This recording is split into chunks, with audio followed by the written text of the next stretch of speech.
way. And it's just shameful. And this has been just glossed over and hushed up.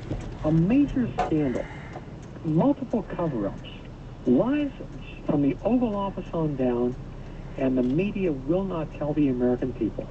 I'm talking to Lieutenant Colonel Ralph Peters, who's with Fox News as a strategic analyst, but he's also the author of the best-selling novel Kane at Gettysburg. And I don't know, Colonel, I guess what frustrates me about this is now we're hearing this report that on the ground we have people with laser designators that were able to show where we might have been able to send weapons against the guys with the mortars. Again, you say, and I take your word for it, you're the military guy, that you would have needed more time to be able to gin up an attack even from the air. But would flying jets over at low altitude have at least, you know, sent the message, we're here, we're not going to ignore this and just let you kill our people? Yeah, well, I think it would have been a good chance it would have spooked us if we'd thrown jets hard and fast, afterburners booming low over the city. But I do think that's the best you can do, because without a detailed set of contingency plans and troops at the ready, and aircraft pre-rolled, you couldn't get there with weapons. Because the aircraft, they don't just, even the ones that were on standby at Strip Alert in Sigonella or elsewhere, would have been prepared for air-to-air combat, not ground attack combat. Plus, let's face it, whether it was George Bush or Obama, I don't think either would have ordered an P130 gunship or jet strafing runs on a friendly city. And Benghazi overall is and was a friendly city. And it's densely populated. You know, what are the costs going to be? And so, look, you know, I'm willing to tear apart this wretched, corrupt, dishonest administration. But what I won't do is claim we could have got there with troops when I just don't think we could have. Now, jets roaring overhead might have deterred them. But I think we all have to be careful, too, because there are going to be a lot of angry claims. And when you think about how voters were positioned and how low the rooftops were in South Phoenix, it's a stretch for me to believe that somebody could have laser designated the border, because the border maybe they did somehow. But again, as I said yesterday on Fox, the White House is delighted when we start debating, wasting our time debating what the military could have done, what the laser designator might have shown.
now be able to refinance at today's incredibly low rates. Again, if you've been unable to refinance because you owe more than your home is worth and your rate is above 3.99%, call 800-QUICKEN now and let us help you take advantage of this unique opportunity.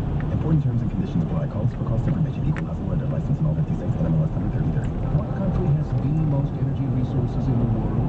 Saudi Arabia? Iran? America. America has the richest oil and natural gas resources in the world. But President Obama puts drastic restrictions on our oil and natural gas development. Gas prices went from $1.89 to $3.80. What did he do? He blocked the Keystone Pipeline. He cut leases on federal lands by 50%. We lost millions of jobs. Energy prices soar. The energy we need is right under our feet. It's our energy. It's our opportunity. Liberals hate American energy and restrict it again and again. No more. We must elect pro-energy leaders. Energy is the opportunity. Now is the time. America says now. Go to energyisopportunity.com. It's time for America to be #1 in energy. No more restrictions. America says now. Save this at energyisopportunity.com.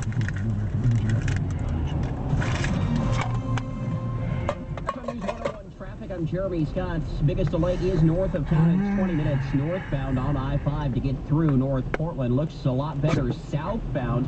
South of town as you come off the Markham Bridge. Traffic still looks good through the Terwilliger curves. They're on I-5 southbound. Still a slow ride on the Sunset Highway as you come into town. That's just before the Vista Ridge Tunnel.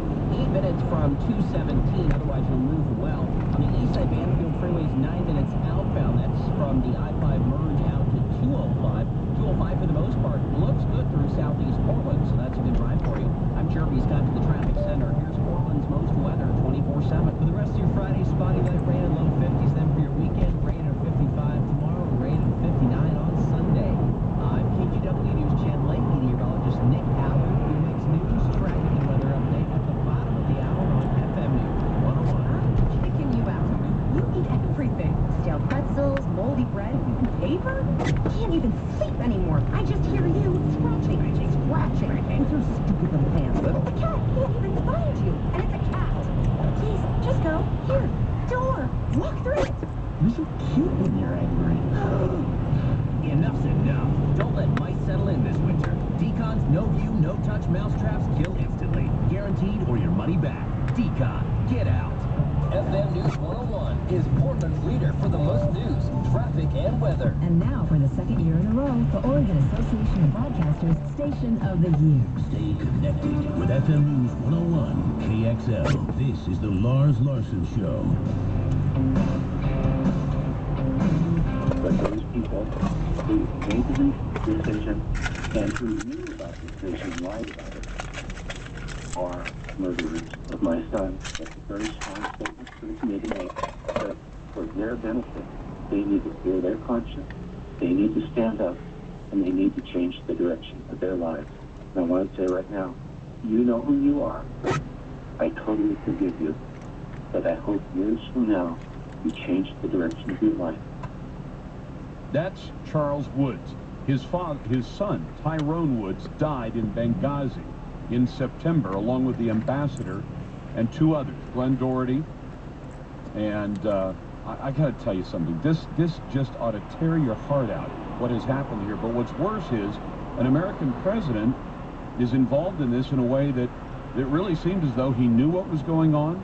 And they, Obama, Hillary Clinton, and others decided to lead Americans to believe that something else entirely had happened there that caused those deaths. Rich Miniter joins us now, author most recently of Leading from Behind, another great best-selling book.